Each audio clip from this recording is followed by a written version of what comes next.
namung nggih tiangan niku rada napa nggih rada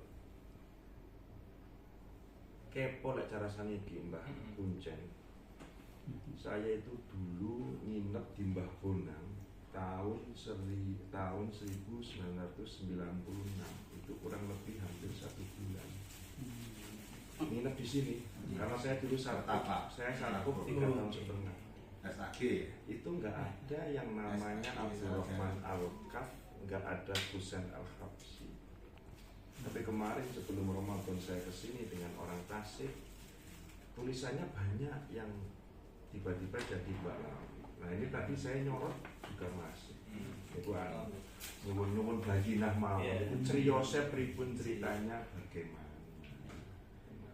Jadi ya saya tidak mewakili. Mungkin boten ngobrol ringan mawon ini.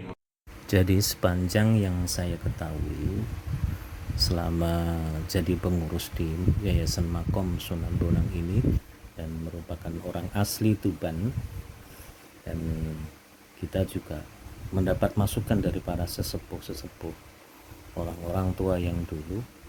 Memang keturunan Arab ini sudah ada di Kutorejo Tuban di sekitar makam ini semenjak tahun 1800-an. Bahkan ada makam yang ada di sebelah utara Cungkup Sunan Bonang pada waktu itu. Keluarganya banyak yang berada dari Surabaya, namun sekarang mulai hilang karena tidak diurus pemakaman itu. Namun pada akhir-akhir ini memang polemik ini mencuat kembali, namun bukan berarti itu adalah makam-makam yang baru, tapi makam yang diperbaharui. Jadi di dalam areal Cungkup utama dulu itu tidak ada makam keturunan Arab yang ada di dalam Cungkup utama, namun di samping-samping terutama sebelah timur dan selatan. Ketika tahun 2011 diadakan pelebaran Cungkup yang utama dicungkupi atau dibangun bangunan Cungkup baru, di sana secara otomatis yang berada di sebelah timur dan barat serta selatan masuk areal utama, dan itu juga ada beberapa makam-makam keturunan Arab yang ada di situ yang sudah dimakamkan awal di situ. Namun dulu nisannya nisan biasa ya, seperti teraso begitu. Dan ketika terjadi pembangun itu diganti oleh almarhum Kiai Haji Ahmad Munzir dengan bernegosiasi dengan jamaah, karena dulu itu alot tidak boleh di keramik, karena kalau di keramik itu tidak bisa dipakai lagi. Akhirnya diberikan beberapa alternatif dengan nisan baru berupa marmer dan tulisan yang baru, dan kebanyakan tulisan itu bertuliskan Arab, kalau dulu masih Latin. Ini yang menjadi permasalahan sekarang. Jadi kita dulu tahun 2011 juga kita bentrok dengan jamaah, yaitu orang keturunan Arab pada waktu itu.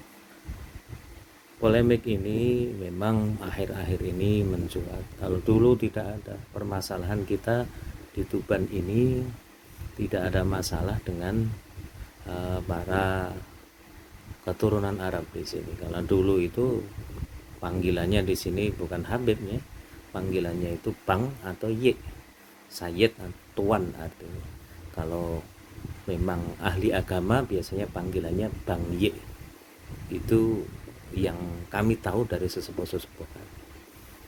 Dan kontribusi para keturunan Arab yang ada di Tuban ini, yaitu salah satunya adalah wakaf Masjid Astana.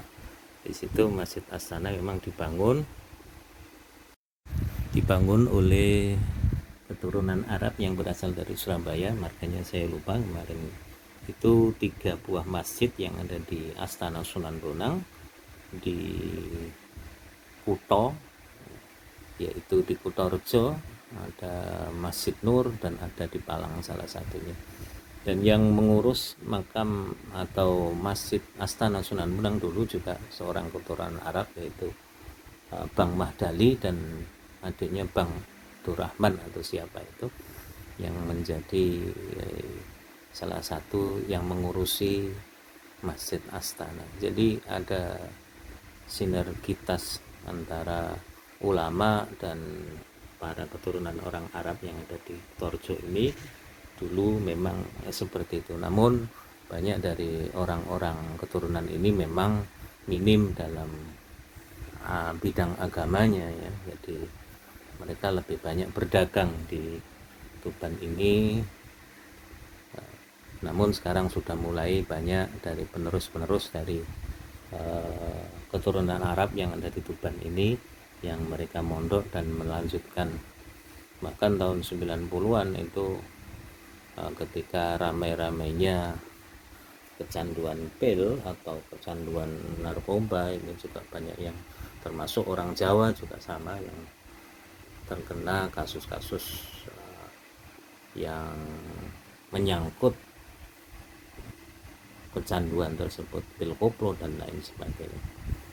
Saya sebagai orang Tuban asli ya memang tahu secara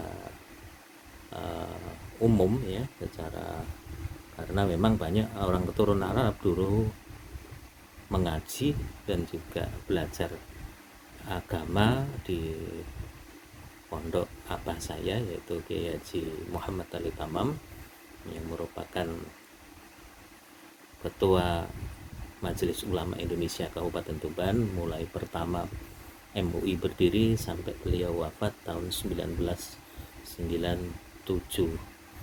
Di banyak dari anak-anak keturunan Arab yang memang mengaji di tempat kami, sehingga kami tahu keadaan bagaimana secara karakter dan perilakunya sehari-hari kita tahu, serta psikologi dan juga bagaimana tabiat orang-orang dari keturunan orang Arab. Ya memang banyak dari oknum-oknum mereka yang karena mengatasnamakan nasab, banyak yang datang kepada kiai-kiai dan juga kepada orang-orang tertentu untuk meminta sesuatu dengan dalih hal apapun. Dan ini kita sudah tahu tabiat oknum-oknum, tidak semua, tapi oknum-oknum tertentu yang memang mereka memanfaatkan keyakinan para kiai, para ulama yang sangat mengagumkan hadis-hadis Rasulullah, bagaimana menghormati dzurriyyah Rasul, bagaimana menghormati yang merupakan ahli bait, meskipun masih ada perdebatan. Tapi kita yang ada di sini yang setiap harinya berkumpul dengan keturunan Arab, kita anggap biasa-biasa saja, tidak ada yang lebih mulia, tidak ada yang lebih baik, kita biasa saja. Jadi kita tahu dari awal bagaimana kehidupan mereka, sudah tahu, sudah paham. Tapi yang tidak paham ini yang kadang-kadang terkena doktrin-doktrin, terkena tipu-tipu dan lain sebagainya.